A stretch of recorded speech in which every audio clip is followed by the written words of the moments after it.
ahead and get started. So before we actually dive in, I do want to take a moment to just provide a very high level view of what IXL is. So I know you all have been using IXL, but I just again want to provide a big picture look here what IXL can do for your instruction. So it is an end-to-end teaching and learning solution that includes these 5 components which all work together. So we have that comprehensive pre-K through 12th grade curriculum with personalized guidance that's built in for your students. We also have some really cool instructional resources and classroom engagement tools to keep your students interested in learning and also to help support your teaching practices.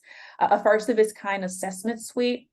We also have district-wide analytics as well as classroom analytics. We'll take a look at a couple of those today. And we also offer the district partnership, which I just explained, by providing that professional development and implementation services. All right, so let's dive in. So IXL is a flexible resource that can fit into any instructional model that you use in your classroom. So today, we're going to discuss how IXL's curriculum and analytic reports are uniquely suited to support your classroom differentiation in small group instruction. We're going to start off by discussing 2 different small group models, the station rotation model, and later we'll take a look at the flip-flop model and how you can use those models to truly differentiate for your students. Now, one common way that teachers implement small group instruction in their classrooms is with a station rotation or centers model. So we'll start off by looking at how you can make IXL an essential part of those stations or centers. So in this example, the teacher has a limited number of devices in their classroom. So this class has been divided into 4 groups. Now, whether you have enough devices or not, this is still a great model. One benefit of the station rotation model is that it can be done in classrooms that may not be one-on-one with technology, as not every student needs to be on IXL at the same time. So we're going to start clockwise here. So let's say you have 4 groups. One can be working on independent practice. So you'll see this group on the left. Let's say, for example, they may work on an assignment from a textbook to reinforce a topic that you're already working on in class. We have those textbook skill plans aligned to your textbook chapters, such as Envision Math or Big Ideas. And you can have students work from those skills that you've just introduced from your textbook, if that's what you're using in your class. Another group you can work with is with your this group here, and you can work with manipulatives or have them work with manipulatives. Or if you have pre-K through 5 students, you may want to have them play some educational games. So IXL does have educational games for math and language arts to support what you're currently teaching in your class. So another great way to differentiate for your students. You could also have that technology station. This group can work on their IXL devices. They may want to work from their recommendations wall or from those skills that you've starred and assigned. But again, this is really great for those students who are working on actual IXL devices. And then finally, you definitely want to have a group that's targeted small group instruction with you, the teacher. So this group 4 could be your small group instruction group. One of the most challenging aspects of small group instruction, though, is figuring out how to group students in order to maximize the efficacy of your small group instruction and differentiate for your students. So IXL Analytics is going to make it easy for you to create these groups and to determine exactly what each group needs. So let's take a look at that. Now, our analytics reports help you discover insights about your students that can support your day-to-day instruction and help you differentiate for your students. Now, your students are practicing, I'm sure, thousands of questions through IXL skills and a real-time diagnostic if they're using that. So you can imagine that IXL has a lot of data about your students' learning. Analytics is about discovering insights through this data and turning those into action. So right now, if you like to follow along, feel free to sign into your own personal IXL account, or you can just follow along with my screen. I'm going to show you everything that you need. I am recording this as well, so you can also watch the recording a little later. But if you would like to sign in, you can go ahead and do so now and follow along with me. We're going to take a close look at 2 reports that will help you determine how to group your students for small group instruction, and that will provide you with the resources that you'll need to support them right where they are. So to do that, I'm going to navigate over to my teacher demo account. I'm going to start off with our trouble spots report. And I'm going to show you how to get to that report. So first of all, you'll get to all of our reports by hovering over your analytics tab here. You'll see all of those reports sort of chunked out for you. And at the very top, you'll see the trouble spots report. Now, the trouble spots report is an essential tool for addressing your students' needs efficiently. It's going to help you create those small groups based on a shared area of need as students progress through a skill. So this report shows you what students are stuck on, which is what we call those trouble spots. Let's take a look at that. Now, every skill in IXL has multiple steps that increase in difficulty. Being stuck in a skill means that your student's SMART score is stagnating in a particular level of difficulty, and they have not been able to get past it. Now, by the way, you can be doing well and still be stuck. So if students have reached, say, a SMART score of 80, and the questions become more difficult and they just can't get to that 90, or if they're challenging themselves to 100, they can't quite get there, that last level would also be a trouble spot. So the trouble spot report shows you the areas where students are stuck. So we'll see in the blue header, this is the skill that students are stuck on. And you'll see it's sorted by the number of students who are stuck in that skill. Now, I'll start off with a really high number. Starts off with the highest number of students who are stuck on a skill. So that may be good for your whole group instruction. But if you're wanting to do some small group instruction, of course, you want to scroll down. You'll see those trouble spots get a little smaller. And when you hover over your students' names, you can see their current SMART score and the number of questions that they missed to trigger this trouble spot. Now, once I've identified that, I can now pull these students into a small group. So I can pull these students here into a small group. I have the actual questions that they missed from this item type, which means that I don't need to find additional resources to support them. I have the actual skills that they struggled with, but I can pull these students into a group. If you want to project this on your whiteboard in a really, say you only have 20 minutes to do some targeted reteaching, you can project this question on your whiteboard. But let's say you're concerned about students seeing their names on the whiteboard. You can click on this little minus sign here to hide your students' names. And now you can freely go through these questions that your students might be struggling with. So this is a great way to differentiate for those students based on their own specific needs. Now, once you've gone through those questions with your students, you've retaught that skill, you can go back, expand that list of students' names again, and from there you can use that starring feature to assign that skill to them. So if you haven't already, you can assign that skill to them, or better yet, you can also start a group jam with these students. And if you don't know quite what a group jam is yet, I'm going to show you in just a minute. It's a great way to really pull your students into a small group and work on a skill together with them. And I'll show you how you can start a group jam outside of this skill report in just a minute. All right, so again, if you have any questions as I'm moving along, put those in the Q&A box. I'll make sure that I pause and answer those. But again, your trouble spots report is great for deciding small groups and differentiating your instruction based on those specific shared difficulty areas. All right, now we're going to take a look at one other report that's great for creating small groups and differentiating your instruction. The trouble spot report, of course, is great for that as well when students have worked in various skills. But let's say you're looking to create small groups based on a specific skill. So if you want to do that, you'll want to head straight to the skill analysis report. So I'm going to show you how to access this report. You'll simply want to return to a skill that you've assigned for your students.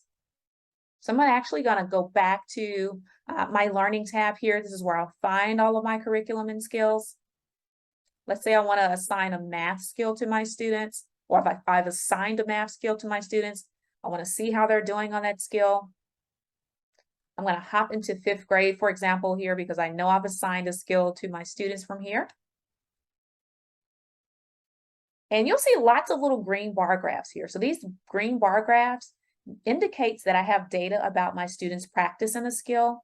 So you'll see those next to each skill, but I want to specifically look at a skill that has data that I've assigned to my students. So I'm going to scroll down here. I'll see a skill that's highlighted with that gold star, and that skill is DD14. So I'll see it's under the geometric measurement topic. And that skill, again, is all about volume of irregular figures. I can see that I've started, which means I've assigned it to my students. And now I want to take a look at their progress in this skill. So I'm going to click on that green bar graph.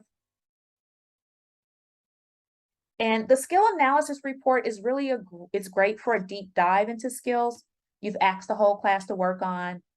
And as you dig into this report, you'll be able to uncover the specific concepts within a skill that your class is struggling with and determine which students may benefit from targeted small group reteaching. So again, that trouble spots report is looking at various skills that your class has worked on, but your skill analysis report is focused on that one skill that you've assigned and you really want to dive into where your students are on the path toward mastery in that skill. So this report is going to show you the levels of increasing difficulty in the skill and where your students are on the path toward mastery. I'll start at the very top. You'll see a skill overview. This is your class status in this skill. And here's some additional data, such as number of questions answered and how much time they worked in that skill. Now, I can use this report, again, to create my small groups based on those levels of difficulty that you see here. So you can see at the very top, I have my students who've mastered this skill. These students went above and beyond to reach mastery in the skill or a SMART score of 100. So these students might be ready for an extension activity during your small group time, or they may be ready to move ahead with additional instruction. Now, for the students who have not yet reached mastery, I can see their current SMART scores here. And I can also see the level of difficulty here in the blue header. So these students are working at a level 5 in this skill. The great thing about this is that I can see the actual questions here. And these are questions that are right at a level 5, meaning that I am differentiating and meeting my students right where they are at this level 5. Now, as I scroll down, I can see my students who are at a level 4 course. I have my level 4 type questions. And then any students that have not quite reached the SMART score goal that I'm going to pull, that I've used rather for my instruction. Again, we recommend a SMART score goal of 80. So I can see right at a level 3, I have students who are not quite at that SMART score goal yet of 80, if that's what you're setting with your students.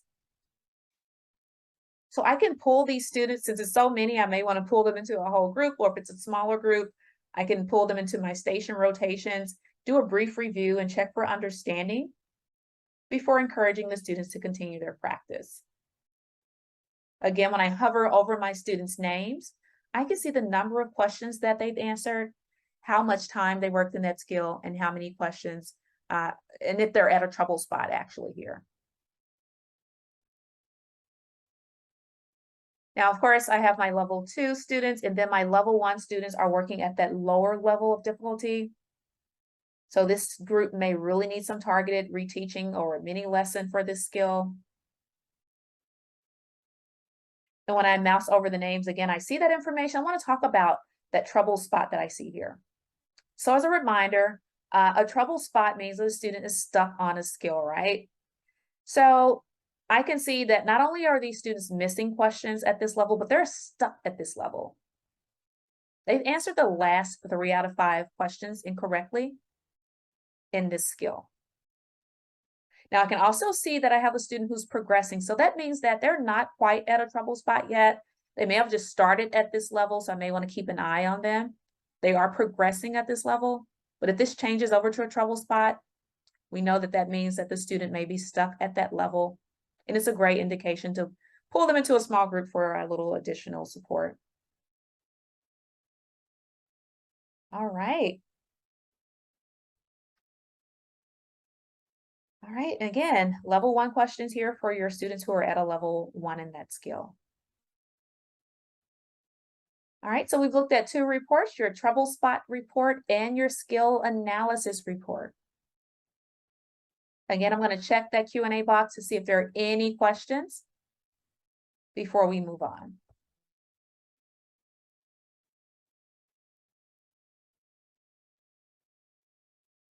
All right. All right, so I want to share one other model with you. Now, IXL is also suited to a flip-flop model of group instruction. So if while looking at these reports, let's say you notice that your classroom is relatively even split. Let's say you have students who are doing really well in a skill, and you have students who are still struggling to reach that SMART score goal of 80. Well, in this model, as you can see, approximately half of your students will work independently, while the other half will receive direct instruction from you, and then you can flip. So I'm going to show you a great way to engage your students in a model like this, as well as any of the other models that I shared with you. And that is using our group jams. So this is really an exciting tool that's going to enhance the direction and direct instruction component of this model. So group jams are, again, a great way to use IXL skills to teach and review concepts as an entire class, or you can even differentiate with targeted groups. All students in a group jam will see the same IXL question at the same time, and then you can easily monitor who is getting those questions correct and who's getting those incorrect. So we're going to take a look at the group jam experience. I want to go back over to my teacher account, and we've been looking at this skill analysis report where I've identified a group of students who may need that extra practice on this skill.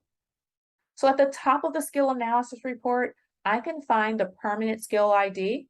It's also labeled search shortcut. It's WCE. So let's say I want to do a group jam with this skill. I'm going to pull, let's say, my 15 students who are at a level 3. I want to support them right where they are in that skill. So I'm going to start a group jam and search for that skill by entering the permanent skill ID into the search bar. I'll see a match skill appear there. Click on that. And now I'll land on the skill practice page for this skill. Now, right under my teacher tools section, you'll see where I can start a group jam. Now, before I start that group jam, I do want to point out that I talked about levels a little bit in the skill analysis report. So you as a teacher can see the levels within any skill. Right under my teacher tools section, you'll see where it says jump a level. So if I click that, I can see that it's taking me through each level of rigor in this skill. So in that skill analysis report, we saw students working at level 4, level 5, or level 1 even. You can actually see the levels here. So level 2 of 5, and the SMART score that students would need to reach to hit a level 2 in that skill. So this is a great way to also set SMART score goals. I can see a level 3 here.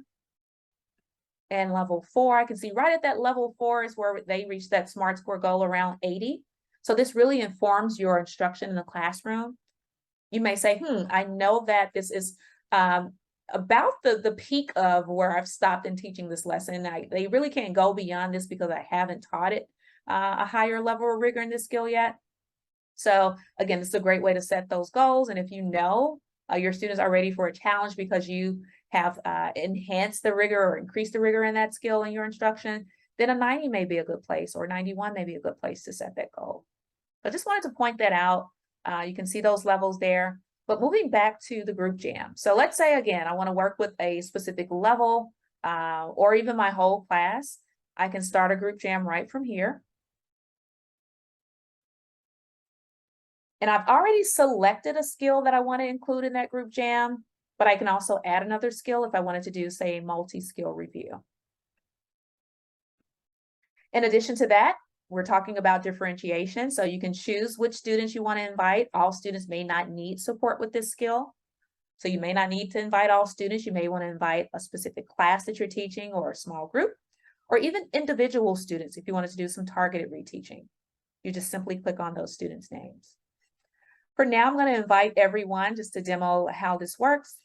I'm going to scroll down to the bottom of my page and start a group jam. Now, as I mentioned, group jams are different from independent skill practice because all participants, including you and the students, see the same question on their screen at the same time. And this means that you can engage your students with some really thoughtful questions or do some think alouds and begin thinking through and answering those questions with your students. Now, since I've started a group jam, I can see that I'm waiting for students to join. So let's go over to my student account to see what's happening there and what they see once I start a group jam. Now, whatever a student is doing on IXL, they will know when a group jam begins, and they can easily join the jam with a click of a button. So they'll just click join the jam, and now you and your students are looking at the same question. So now the students should go ahead and answer that question, submit their answer when they're ready. And after submitting their answer, they get some immediate feedback to solidify their understanding of that concept. So they can read through that while they wait for the other students to join or answer that question. And now let's go back over to my teacher account to see what happens when students start answering those questions. So in addition to seeing the question, you're going to get some additional information that's going to help you check for your students' understanding.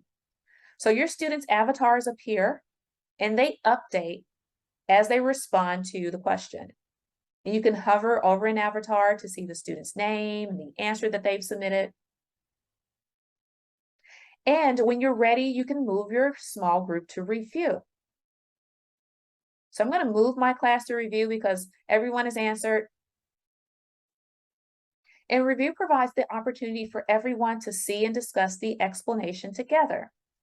It also shows a clear breakdown of how your students performed in the group jam. So you'll see those who answered it correctly and incorrectly, and those who did not answer at all. And you can use this breakdown to decide next steps. So you can choose to remove individual students who may be doing well in the jam. They may be ready to move into independent practice. Or you can move the group to the next question. And again, you can choose the difficulty level of that question, again, differentiating the skill for your students based on rigor. So I may move to a harder question if most or all of my students got that one correct. And now I'm moving to level 2 of 5 in that skill. You can also project this on your screen. Let's say you want to do this with your students. You can project this on the screen, maybe do a little mini lesson before they answer. You have your scratch pad here that you can use to sort of write on your screen and kind of point out key information. I'm not going to spend a lot of time doing that, but you get the point here. You can definitely project this and do some thinking aloud with your students. So again, a great way to support your students where they are. All right, now once you're done with your group jam, you can go ahead and end it. You'll see where you can end the group jam here. Again, this is the perfect way to use IXL as part of your direct instruction, as a formative assessment, small group instruction, ticket out the door. We do portion of your lesson, so a lot of great ways to use this. Either way, once you're done with that jam and you end it, your students will land right on their skill practice page so they can begin their independent practice. And you will land on what we call the group jam summary report.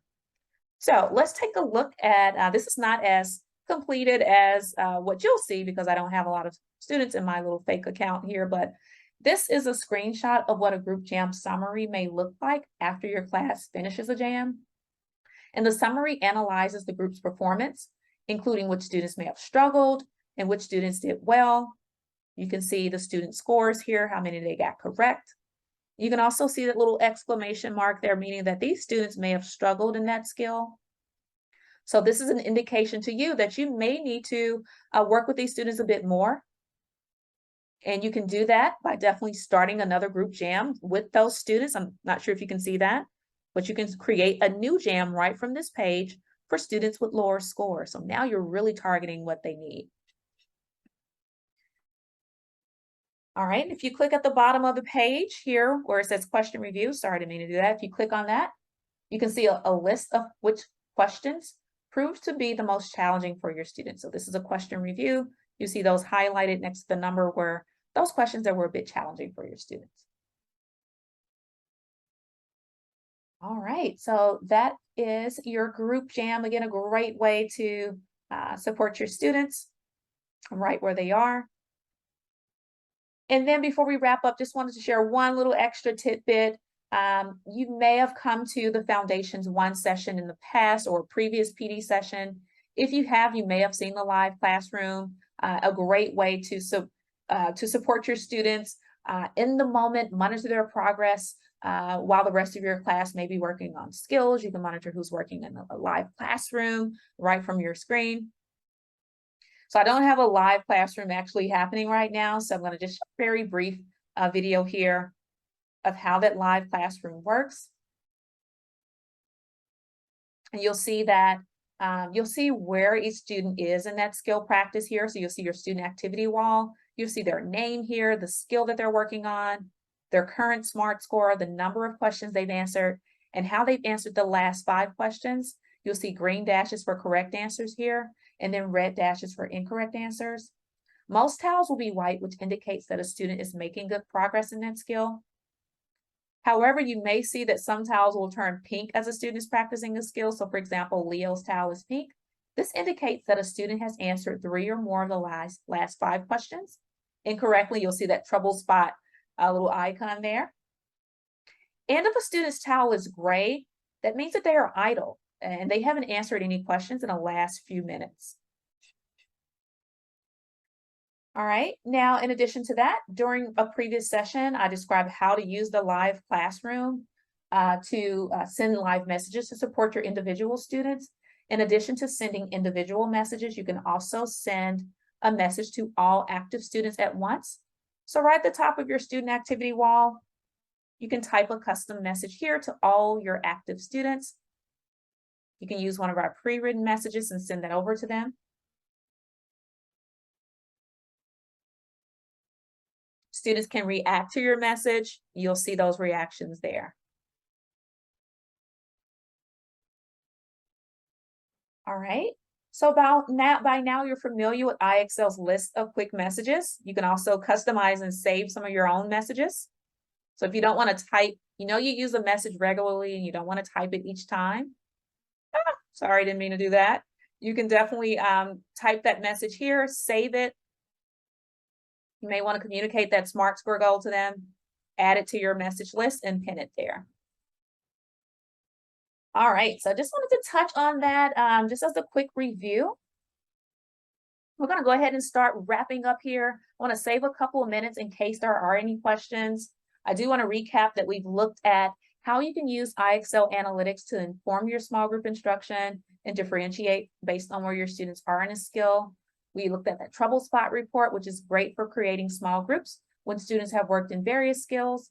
Then we took a look at the skill analysis report, and this is great for a focus on small groups within a specific skill, let's say one that you've already assigned. And then a group jam experience, of course, is a great tool to use to support your small group instruction. All right, so I want to thank you so much for your time today. I'm sure you've had a long day at school, but I want to thank you for carving this time out with me today. I'll stick around for another minute or so in case there are any questions. If you do have a question, go ahead and put it in the Q&A box. I'm happy to stick around and answer those.